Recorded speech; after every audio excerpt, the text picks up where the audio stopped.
Thank you for being with us today. We would love to have you join us in person. To partner with us or to give online, go to www.upperroomohio.com. We hope you enjoy this message.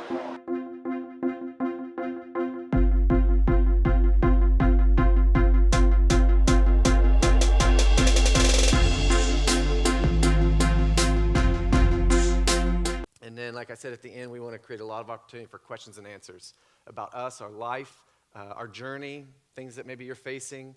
And we love to get real this week. And every year we do this. So we just speak for a little bit, have you catch up to where we are. We're a real place here. We're authentic, we're genuine, we're transparent and vulnerable. And we want you in on this. And we've learned this: vulnerability attracts vulnerability. Freedom attracts freedom. Just like joy will attract joy. And hope attracts hope. So we just love to share our story, and hopefully in that, you'll have the courage to be vulnerable and get real and get some things dealt with too. But Q&A, we love it. There's no plants in here, all right? We did not script any questions.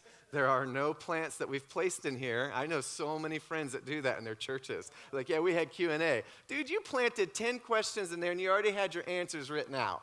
That's not fun. That's not an adventure. So absolutely, any question you can ask in a little bit.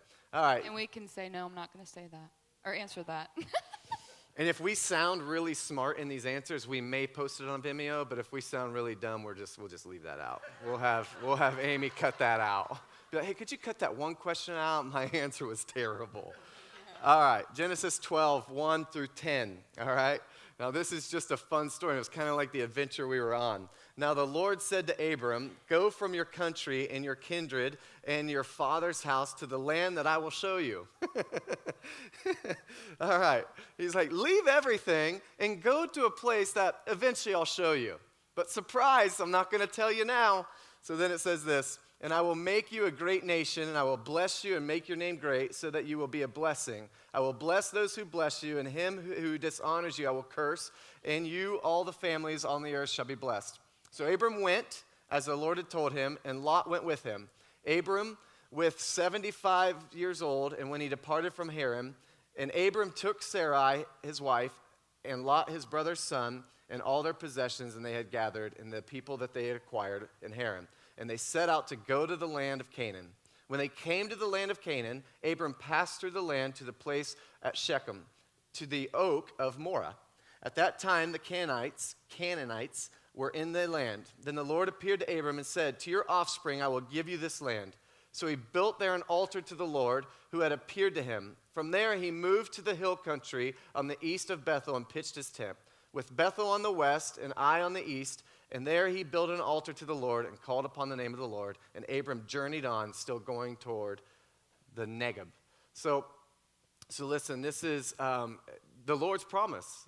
Abram is eventually going to become Abraham. Sarai is going to become Sarah. They're walking into their inheritance. They're walking into their promise. All right? And that's kind of like what we felt. We felt this was a promise. We felt like this was the Lord upgrading us. We felt these things like, oh, wow, this is for our children. We begin to have visions of our daughter's weddings on our property, which one day maybe it'll look like an estate. Like, it's really beautiful. It has the potential for that. It's got a creek. It's like this cool place. So, like, this was for us and our children and our children's children, and we're seeing this as like a legacy. We even named it Family Legacy Farms. And so this is the thing. So Abram, he's in this place. He's like, all right, I'm going to go. I'm going to give you a land. Go to a land that I'm going to show you, and I'm going to bless you, and this is your inheritance for you and your children, and you're going to be blessed. It's going to be amazing. All right? So we move in, we go on this journey, and then all of a sudden, verse 10 says this. Now there was a famine in the land. So Abram went down to Egypt to sojourn there, for the famine was severe in the land. Oh, snap. Like, wait, we were supposed to be blessed. This was supposed to be amazing. This was supposed to be a promise. And now, okay, so we inherit our promise. We're there. We're in this land that you're going to show us. And then famine struck. And that's kind of like how we felt. And then the rest of the story is kind of where we are now on our journey.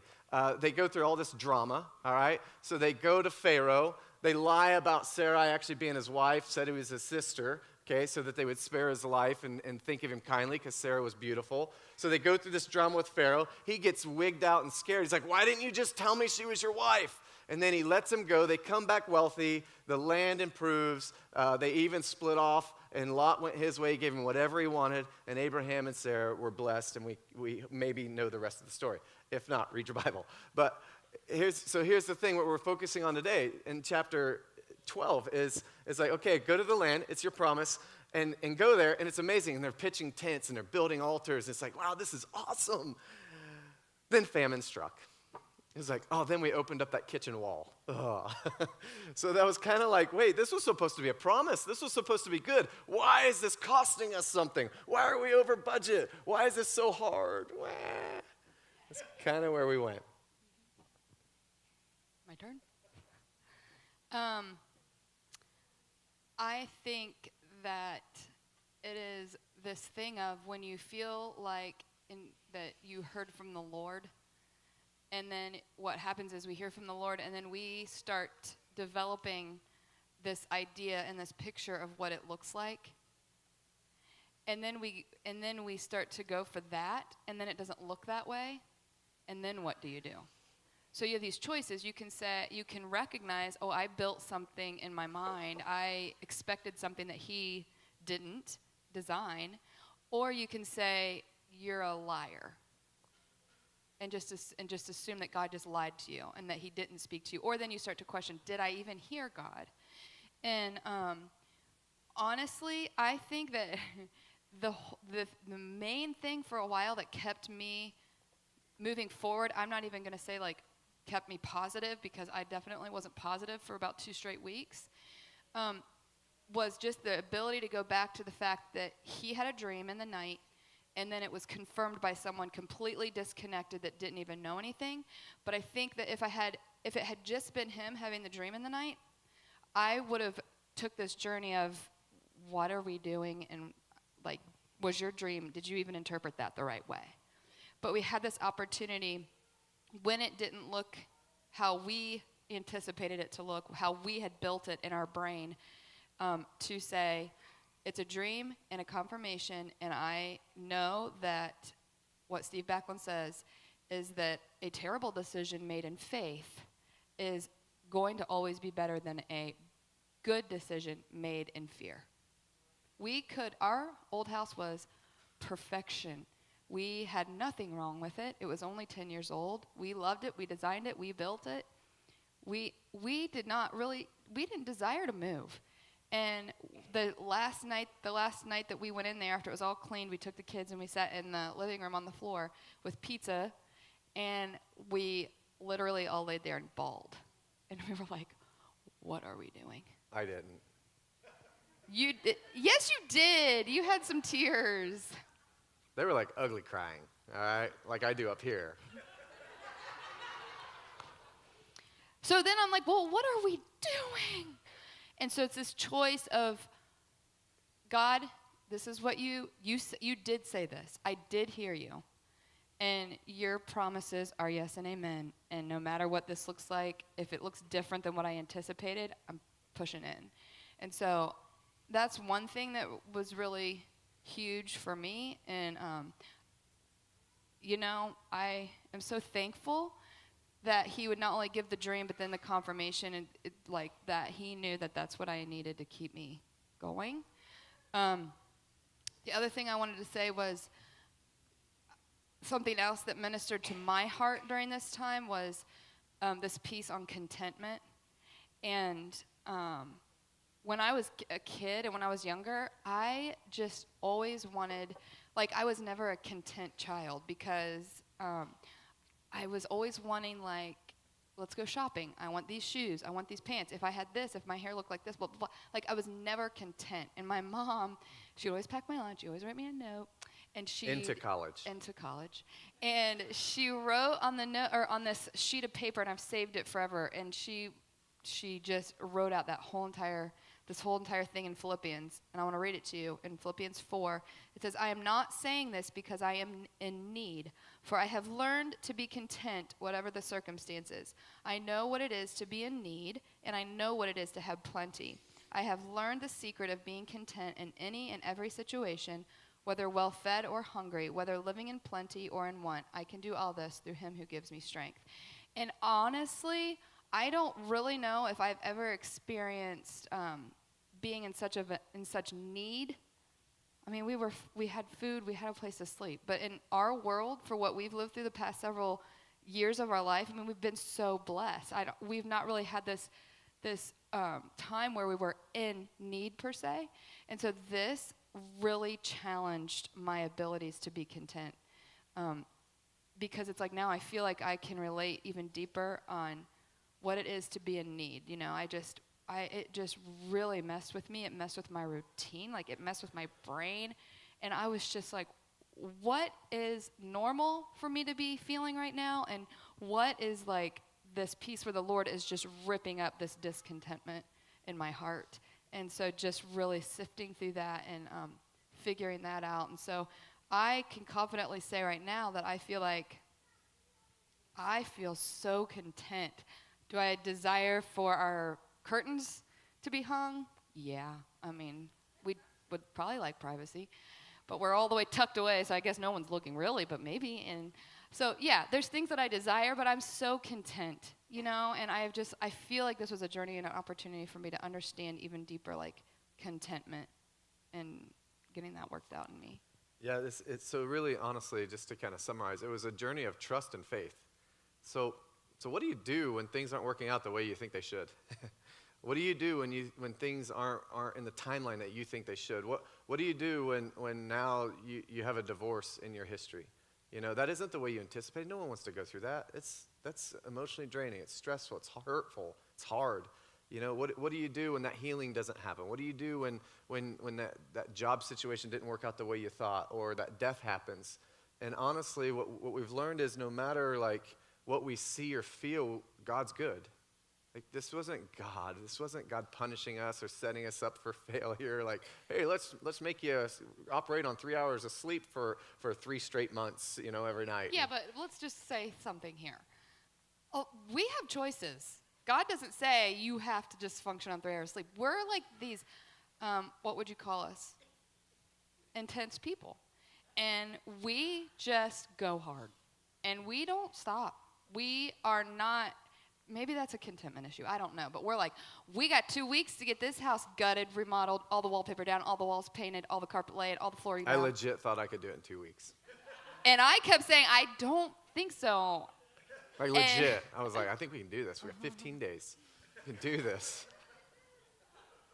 And everybody was so gracious, too. They're like, now, Aaron, it might take a little more time. There might be some ongoing projects. I was like, no, man, we got this. We're Simmons strong. So we worked 24 hours a day for 2 straight weeks. Yeah, so anyway, it was really a journey of trust. So the moment we start to feel let down, like, we realized he was there. The moment, like, things started to maybe take a fork in the road, like, we still realized he was there. And we've still realized he's good, and we've just trusted through the process, and we've had faith increase. And but the other thing is, like, we've learned that he's so kind and generous, even though we don't deserve it. And it kind of leads back to the point of this series that we're on is in Romans 2:4, his kindness lead men to repentance. What we experienced in those 15 days blew our minds. We had over 45 people show up from here to help us. Some people working till 2 a.m. with us, just giving their lives, sacrificing, you know, getting babysitters for their kids so they could help us paint. And I'll be honest with you, we experienced kindness on a receiving end for the first time with masses of people and food and just help and resources. And people say, man, you need some gravel there. I've got a dump truck. I'm just going to bring some gravel. Like, it was absolutely amazing. And we're like, wow, man, the Lord's just really cashing in all those deposits we made. You know, and it wasn't that we've ever done anything to get anything, but for the first time, we actually needed help. As much as we did and never want to admit, we needed help. And I'll tell you what, it's the same thing we talk about with Christy's story. The moment, sometimes you don't know what you have until you need it. Sometimes you don't realize how good you have it until you need that aspect of it. And that's what we realized. It was the kindness of people that allowed us to grow in God and realize that, wow, we can't do this on our own, and we're part of a family, we're part of a movement that is way bigger than us, we're part of a community, we're part of covenant people that are willing to sacrifice their time so that we can be blessed and actually move into a home. And I have 45 people. I'm talking hours and hours and hours. Some of you sitting right there were extreme help, you know. There was one night, like, I was just done. Like, I was just like, man, I don't know if I can do this push. And I just needed to tile this little bathroom. Like it's literally 3 foot by 4 foot. It's this tiny little bathroom underneath a staircase. And Tyler texts me. He's like, hey, man, what are you doing? I was like, man, I'm getting ready to tile a bathroom. He's like, on my way. And just showed up. And he helped cut and do some things, but more so was the companionship. It helped me keep going. And that was the thing. And that's the benefit of being in something bigger than you. We're not lone rangers here. We were never meant to do life alone. We were never meant to do this journey alone. Like God created a family. You know, he created a family. He created this community called the bride, called the church, and called people, and its covenant. And so that was the biggest thing for us, is like the kindness of God was truly demonstrated to us through the kindness of people. Let me read this verse. Go ahead. Well, I was just going to say, I want to just reiterate, like, our thankfulness. Like, thank you. You know how you helped us, and you know that hours that you spent with us, like that same bathroom he's talking about. Just the other day, I was in the bathroom, and I was picturing Lisa painting, because you were painting the trim in that little tiny bathroom. And it's like, You were in the bathroom, going to the bathroom, you were picturing Lisa. I'm sorry. It's like painting the trim. It's not weird. It's just, I was just imagining, like, all the help. And I want you to know, like, our thankful hearts in that. Yeah. And just so many of you. Thank you so much. It's just, and it is this whole picture of family. And I'm so thankful that God would allow us to be on the receiving end of it. Man, we are overjoyed when Christy shares her story and that she was on the receiving end of that and how that blessed us too. But like, this was just a wow moment. It's weird when you're always used to the one that's giving and pouring out and helping others, and then you get to be helped. And it was like, it's not comfortable at first, but then it's like, wow, we are loved. It's so nice. It feels so good.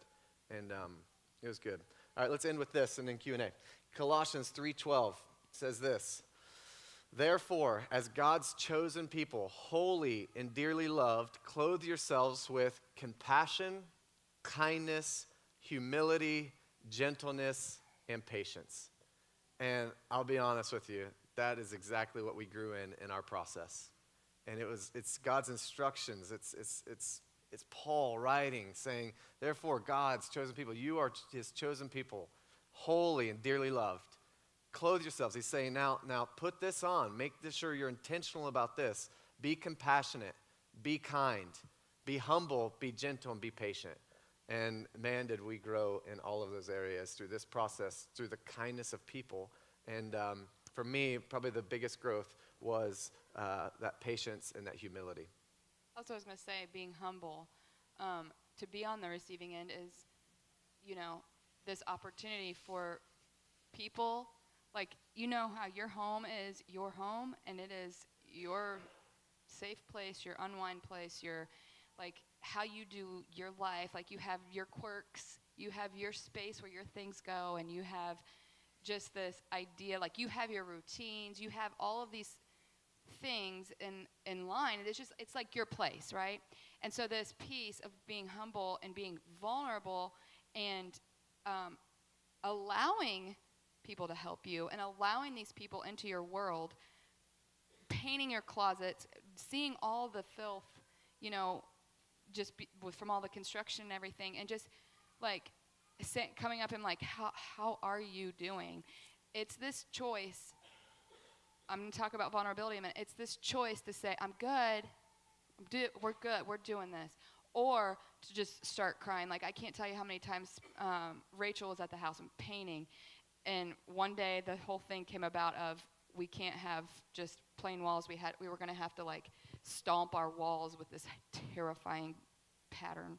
And that was what broke. Like, I just started bawling, and Rachel was there painting with me. And she's like, it's okay. We're going to, like, she's like, how can I fix this for you? You know what I mean? Like, it's this, like, opportunity of me not to put on this stone face and not block off my heart, but this opportunity of being real.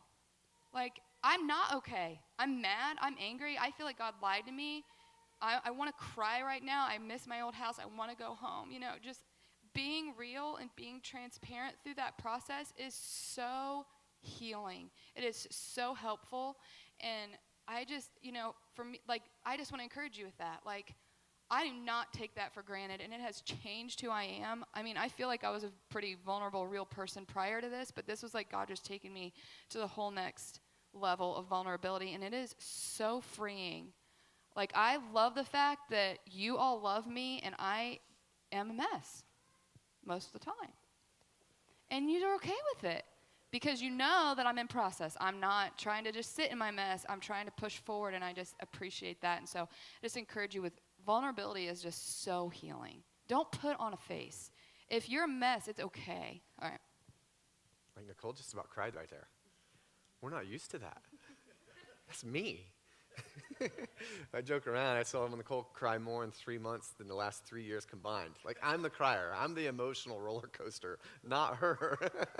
So And he would be like, why are you crying? And I'm like, I don't know.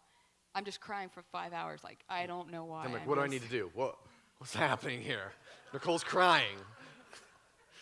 So, we preached a message a year or two ago. It's okay to not be okay. Like, we gave everybody permission to not be okay. Like, you don't have to have all your junk together. You don't have to have it all together all the time. Like, it is okay to not be okay. That's why God is there. That's what grace is. That's what mercy is. That's what him wrapping you up and loving you the way you need at that moment is for. It's amazing. So we've experienced this. We got to walk through this. We're still walking some things out. We're going deep. We're using it as an experience and a journey and an adventure, just to say, Lord, what are you saying here? What are you doing? What do you want us to do? What's our role in this? What do you need from us? And it's been amazing. So anything else from you? The last thing I want to say is that even though it was one of the hardest seasons in our life, it also was this opportunity for us. I feel that it was this really sweet way that the Lord showed us that we are so connected and so aligned. I mean, the intensity of this, and literally we didn't kill each other. We only got like, I think 2 kind of massive arguments. Basically, one was about I wanted my ductwork cleaned out, and he was telling me no. And I'm like, I don't want to breathe other people's dirt. So finally he said yes, but it's like that because it was just something petty, but it was like, I want you to clean out the ducts of this house. There's 52-year-old dust in there. And so that was a big fight. But look how petty that was. I'm bringing that up to say that, like, I want you to be encouraged. The things that you've walked through are sowing seeds into your ability to walk through future things. And I just feel like the Lord was just really affirming us that, like, all that we've sown into our marriage and just our relationship and just going after these things, it was just like this beautiful flower that was like, look, this is what's come from this. And so it's probably the best we've ever been together. Yeah. So anyway. Yeah. She did say she hated me once. So that was hurtful. It was quick. I think that was the wall night. I think that was the same night of the wall issue. So, but anyway, no, we actually, I think we only had 2 little minor disputes through, you're talking about like, it's our life that was uprooted, and it was amazing. So we still love each other. Okay, Q&A. So who has a question? We have about 9+ minutes here. I'd like to keep it to 9 to 13 minutes. It doesn't have to be about the house. It could All be right. about Jesus. All right, Kyler, what's up, man? Oh, his buddy's still alive. Talked a few weeks ago about the bat situation, and we had some bats that made their way through our walls. And we have not heard Buddy in about a week. But we were pretty sure Buddy died, but we had another one in a different wall. We named it Betty. And we've not heard Betty in a week. So, but we're pretty sure Buddy's dead. Think we smelled him about 2 weeks ago. So, all right, Bert. What did we learn from our kids? Some of the things I learned is resiliency, and they were just happy throughout the whole thing, and their adjustment was so quick, and it was for them, it was like, cool, we get to wake up in a new place. Oh, wow, there's a pool, and just this adventure, but their work ethic, like, it's been amazing. And this thing came with 16 chickens, like, chilkins. It's a new breed of chicken on Family Legacy Farms.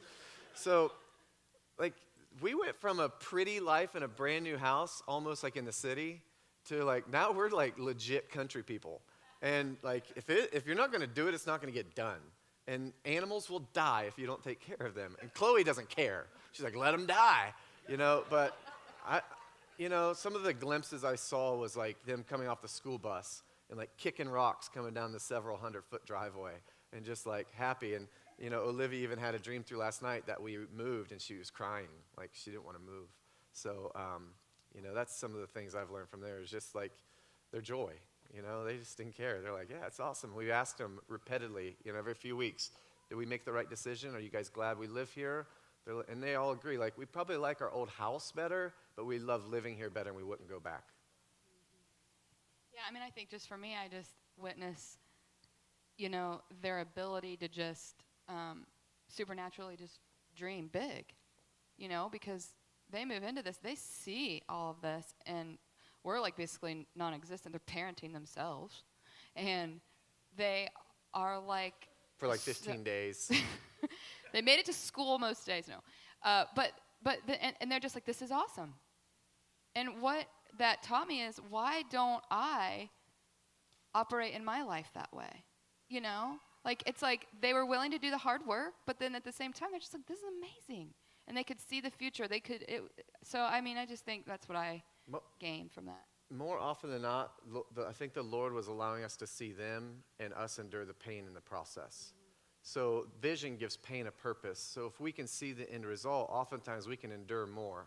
So when I'm seeing them walk down that driveway, or we posted a video last Sunday, it was clean out chicken coop day, that really nice weather day, and like Hadassah, she's 4. She's the one that will take the chickens and get them off the eggs. Everybody else is afraid of those chickens. So this video, check it out on my Facebook or Instagram. It's hilarious. So she won't do it, and she's like, they're getting her all worked up and scared. So Evelyn grabs a chicken, and she's trying to hand it to Hadassah, and Hadassah's like, ah!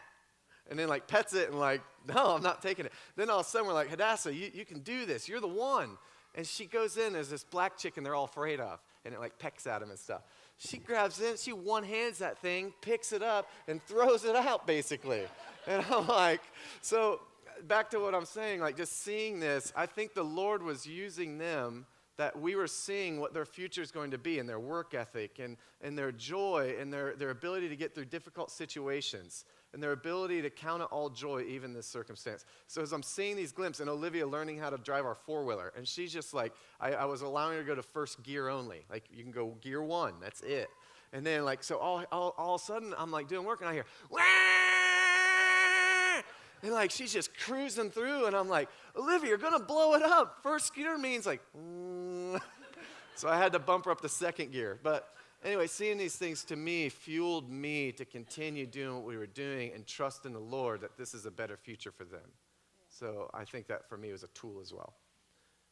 Next question. Chloe. She's our oldest.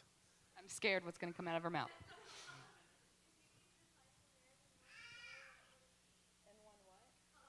If you could define your marriage in one color, what would it be? Did you just research this on Google? Like, you did, didn't you? Oh, okay. I'll think of a color, you think of a color, and on 3 we'll say it.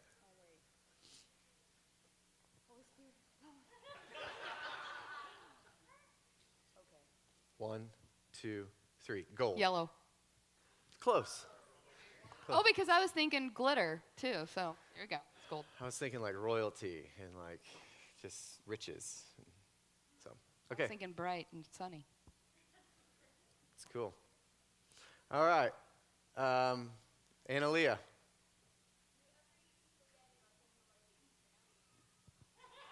Never have done that.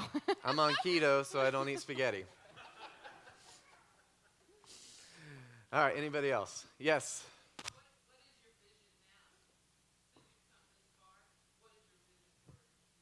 What is our vision for the future? Do you mean house-wise or just in life? Or, okay. So the thing that's driving me right now is a vision for our spring and summer. I cannot wait for us to be able to be outside, to just hang out together. Like, we love to do that. At our old house, it did feel like we were kind of constricted. Like, we just didn't have the space for outdoor fun.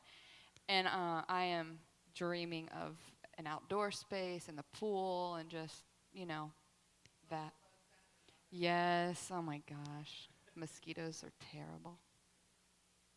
Don't tell Rachel, but I plan on spraying the crap out of those things. And it's not going to be organic. Okay. Yeah. The vision for our future, it looks like family. It looks like, we want to be parents and spouses and leaders and pastors and that people look up to. That like genuinely what you see off the stage is the same thing you see on the stage.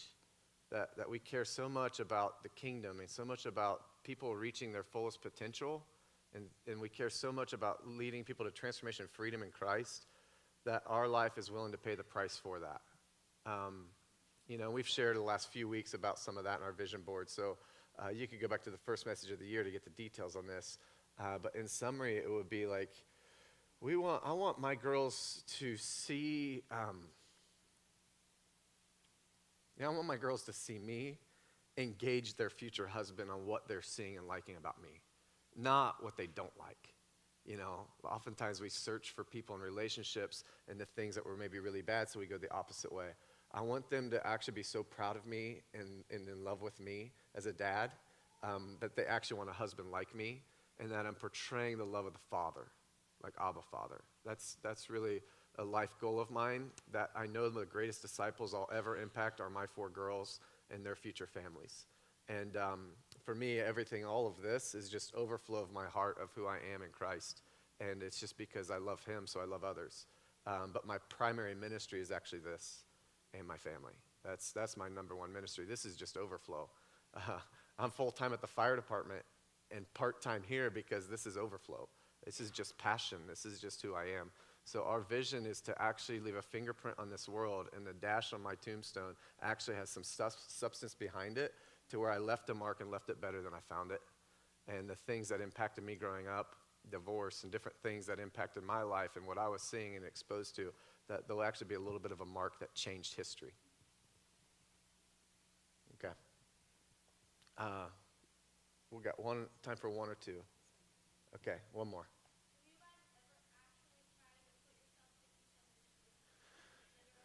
Yes, I wear his giant camo rain boot things all the time in the mud.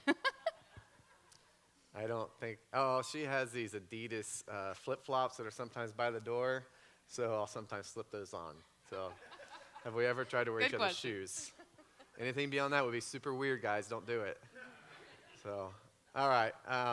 We'd love to pray for you, and we'd love, if you have other questions, just message in that serving number. Okay. Anything else that you have? Okay, we have about 12 minutes that we're going to allow for questions here. So we do have a phone number you can text if you're a little shy. We had to cut off first service just a little bit. We gave them about 12 to 15 minutes. And then we said if they had others we didn't get to, they could text this number. So I think that's going to be up there, 506-0011. You can text your question there, or we actually just want to go live right now and just let you ask from your seat if you're willing to do that. So this will be kind of fun. Any question? Past, present, future, who we are, our story, this year. There were some fun questions even asked in the first service. So not everybody go at once, please, though. Wait, Tom. Yes. How long did it take for you to realize how different you were as a couple this renovation compared to was it right in the beginning, or did it take a long time?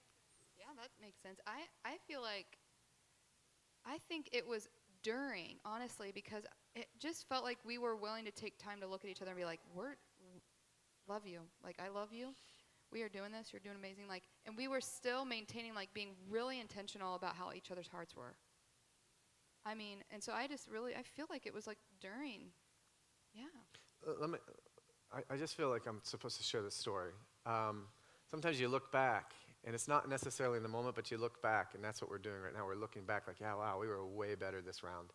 And we had a rough situation a few years ago, and we endured some things in an office and endured a meeting. And Nicole and I, after this meeting, we just washed these people's feet. We just blessed them. We said, can we just wash your feet and love you? We're so thankful for you. we had a similar, in some context, a similar situation happen not too long ago. So several years had went by. And now we're in a meeting, we're in a difficult situation, and now Josh and Angie are in the meeting with us. And we all got down and washed feet. We weren't alone. And that's kind of like, I kind of feel in this process, just us as a body and us as a married couple, and our story is like we're doing this so much better now than we used to, and we're not alone. Like it was so refreshing when we walked out of that meeting, you know.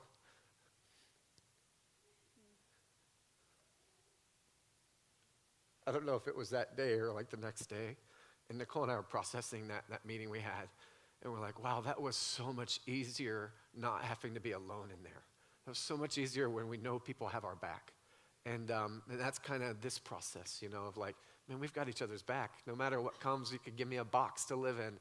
And I'll be honest with you, some of you have been in that place.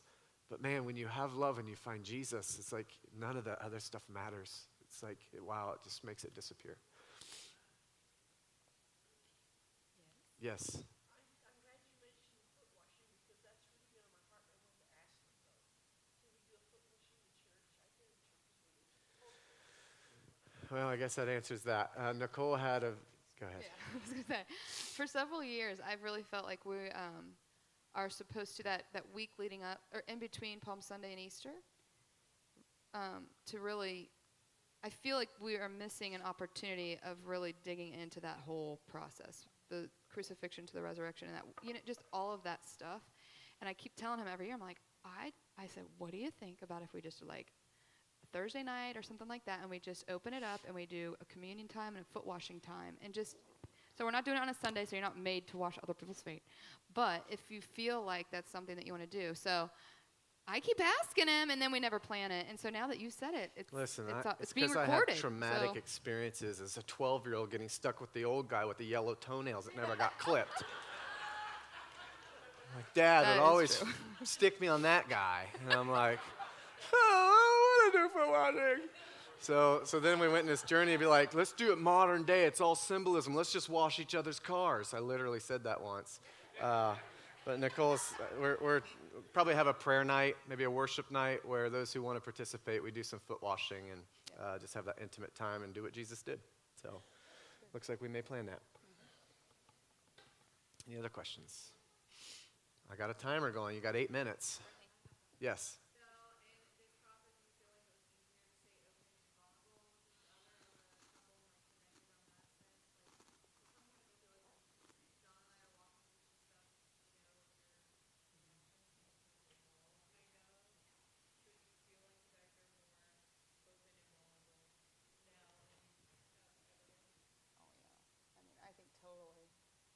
I agree with you. Like in the past, it would have been this thing of we would both just stuff, you know, our stuff, put up a wall, and just keep powering through. And I think that is the key, you know, like we were just very intentional about, and we still are, very intentional about checking each other's hearts and how are we feeling and what's your raw emotions right now, and just being willing to share that. Because I had to be careful. I felt like I didn't want to be so, it's almost like I was like, I don't think I want to be so vulnerable, because then he literally was crying sometimes because he's like, what did I do to you guys? And I'm like, no, this isn't, you know, I said, we decided this together, you know? And so it was like I'd find myself being like, maybe I don't need to say that because I don't want him to feel bad, but it was just like this thing of like being sure that he knew, like I wasn't blaming him. There's no blame for that. And so just, you know, being open and honest, yeah, I think we totally did. Yeah, we'd also check on each other, like, how are you? Where are you right now? And so here's a great question for you in your relationships. What are your raw emotions right now? I think as a culture, we get used to just moving by, hey, how's it going? Good, you? Good, yep, see ya. Like literally, in passing, we'll say, hey, good morning, how are you? Good, yep, good, yeah, me too, yep, see ya. Have a good day, have a great week. And like literally we never go deep, and I think our culture coming up is going to struggle with this even more because we're so used to social media relationships and Facebook level relationships that we don't go deep. And that's why millennials are actually hungry right now for authenticity and real relationships, because they've been growing up in a culture that's been depriving them of that. So in this culture where we're growing up, we actually need to start sharing our feelings more. And as you ask that person, do you really mean that question, or is it just part of your greeting? It's really just part of our greeting. Good, how are you? Good. Like, no, what are your raw emotions right now? How are you really feeling? Because you're going through a junky time right now. Like, it's really, like, it's rough. Like, let's process this. Let's talk about this. Yeah, but what even do you need? asking that question, even when you're not going through a junky time. Yep. Because that's good too. That like makes you think, wait, how are my emotions? There's a verse in the Bible that says, be interested in the lives of others. That's part of kindness, being interested in the lives of others. It could just be like Kurt Groff. I know he's a Patriots fan. So I'm texting him after the game. Man, he did it again, 6 rings. It's being intentional because I'm interested in the lives of others and I actually care about him. You know, I care about Kirk. He's an amazing man. And so each one of you are. So it's not just like, are you going through a rough time? Like, how you doing? All right, what's some wins that you've had lately? Let's celebrate this together. You know, what are some struggles? So. Okay, we got one question that somebody texted in, and it says, what advice would you give for people who are single and still waiting on the Lord? I have 2 things that pop into my mind quickly, and I have said this for years, and I know it's easier said than done, but I just say, run. Like, I picture running a marathon and just run, and your focus is at the finish line is Jesus, and that's what you're running toward. And when you get there, and as you're there, and as you're running, you look to the left and the right, and the man that's standing next to you is your husband. Do you get what I'm saying? Or if it's a man that asks this question. I'm sorry, yes, it's your wife. A woman. If it's a woman, you get what I'm saying.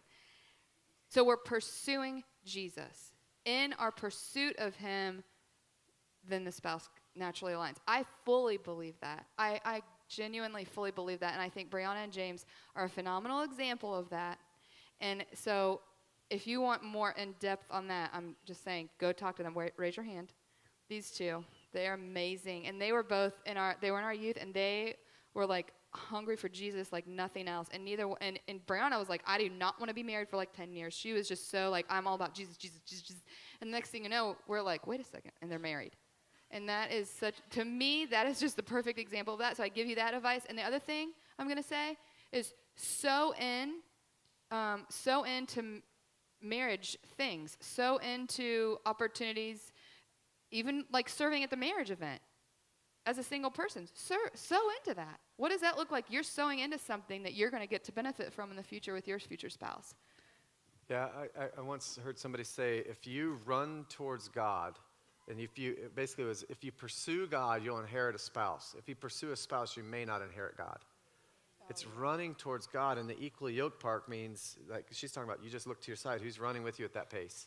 And that's who you're supposed to probably, it could be a friend, it could be somebody that's just there, like, wow, oh, cool. Because as you're pursuing Jesus, you make choices that Jesus has you make. And then that path leads you to your spouse. If we're not pursuing him, we're making choices that aren't on his path, and then we're searching for somebody that's not there, or we're finding the wrong person or whatever. This is great spiritual answers, like, but the practical side, Yeah. you got to actually, like, get out there. You know, like, get off your video game and start talking to people, you know, or whatever that is. The other thing is, like, for young adults, we have the gathering. Like, we are full on knowing that is a plan to connect people to a spouse. And trust me, that's a much better place than the bar. Get involved in the church, serve, you know, do some stuff. And so on a practical side is you actually do have to, like, get out there. So meet people and go out of your comfort zone a little bit, but make sure that maybe it's friends of friends. And but I think sometimes we looking for love in all the wrong places. All right, we have another question here. We have 2 minutes and 14 seconds. How do the 2 of you make time to focus on each other in the busyness of life? That's one we're working out. We're in process on that. And it's basically putting each other first before anybody else. I was just telling Nicole last week, this alarm's going to go off, so let me pause it for just a second. I was just telling her last week, she's like cramming in her schedule, meeting with all these people all these days, and like, because we're going on a trip, we're going to Cancun for a couple days. She's like, I want to get all this knocked out before we go. That way I don't have to think about anything when we're there. I was like, baby, this is a marathon. Like, just tell people you can't meet for 2 or 3 weeks. And so she's like sacrificing herself just to make sure, like, because she's a great leader, she's a lover, and she cares about people. But sometimes it's actually putting that to the side to love ourselves more. We're okay to tell you no so that we can tell each other yes. And that's one thing we need to be better at, just to be really honest with you. My first ministry is my home. This is just an overflow from the ministry in which that I'm actually called to, and that's first husband, second dad, then you guys. And that's just our priority. So we take time out. So practically, and I got to be done here, but practically, we try to do one date night a month. We try to have one evening a week that we have some time. And then we try to do one family night of something a week. And then we do sporadic things with the kids. We're surprising them and taking them somewhere this weekend because we live a busy life, all of us, all 6 of us. One thing I don't want to forget to say is go to bed together, as long as your work schedules allow for it, as much as possible. I'm saying, like, he works during the day, so we always go to bed together. Like, we found out in the first couple of years of our marriage what was one big root and issue of all of our issues was we'd go to bed at separate times. I'd go to bed and he'd be up, or he'd go to bed and I'd be up. And that, to me, I feel very strongly in my spirit that as a married couple, as best as you can, to go to bed together.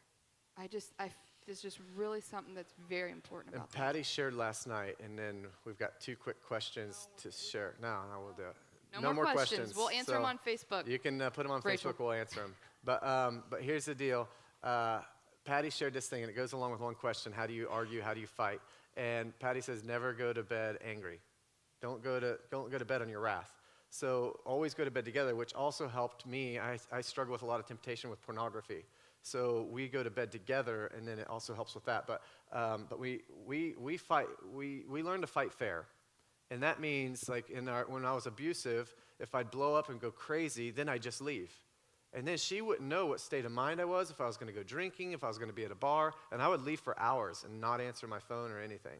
I learned that was so disrespectful and selfish. So now when we fight or have an argument or disagreement or a heated discussion, we learned each other's needs and what we each need. And now it's very few and far between that it gets to that level. But really what we do is just communicate, and I know that I can't leave. Now, I might have to step away for a few minutes, go to another room in the house, but I'm not going to leave that house. We removed divorce from our language. Literally, I heard Matt and Amy say that once. Literally removed that word from our vocabulary. That we're not going to threaten that. That's not an option for us. We cannot go there. So doing some things like that. So did our house sell fast? That was the last thing. I want to answer this because it's imperative to the story. That was the last thing. We just went through the whole process asking God to open doors or close them if we weren't supposed to do this. We put our house on the market almost $20,000 higher than what we thought we'd get out of it, and we had 2 full offers within a couple hours. And it sold above what we were asking for, thanks to a really great realtor in the church. Woo! So anyway, yes, it sold right away, and that's it. So sorry, there's more coming in, but we love you. But let's stand. We want to pray for you. We want to pray for you. And then don't forget your hugs, your calendars, and Jay's book. Okay, just grab somebody. Grab your spouse if they're next to you, or just somebody around you. I feel like what we are praying for today is unity. Unity. Just hold the person next to you, like unity. We're in this together. We're family. We're kin. You know, it's part of the kingdom. We're kin. It's part of kindness. We're kin. You know, we're family. We're in this together. And I believe it was the unity of Christ woven as the 3-chord strand in our marriage that keeps us strong and even helps us through these processes. So we're just going to invite Christ into all of our relationships and unity. God, we just thank you. We thank you that even when we're going to a land of the unknown, even when we're going to places that we don't even know what it looks like, or even though when we're there it may not have turned out the way we thought or in the timing, that God, you're still there. You're still there. It's still a life of promise. It's still a life of process, and it's still a life of purpose. So we thank you for that. We thank you that we just put our trust in you. We put our faith in you. We put our love in you, God. We adore you. We love you, Jesus, and we thank you for loving us. We just bless every marriage, every relationship, every future marriage that's here right now, every home. God, we speak peace into every home and every life. God, we also ask for unity in this body, unity in your bride as a whole, and unity in every marriage and home. We thank you, Jesus. We love you, we love you, we love you. We thank you for transforming us, renewing our minds, making us whole, and making us better today than we were yesterday. We thank you for the process. In Jesus' name, amen. We love you guys. Enjoy the kindness month. Can't wait to see you next week.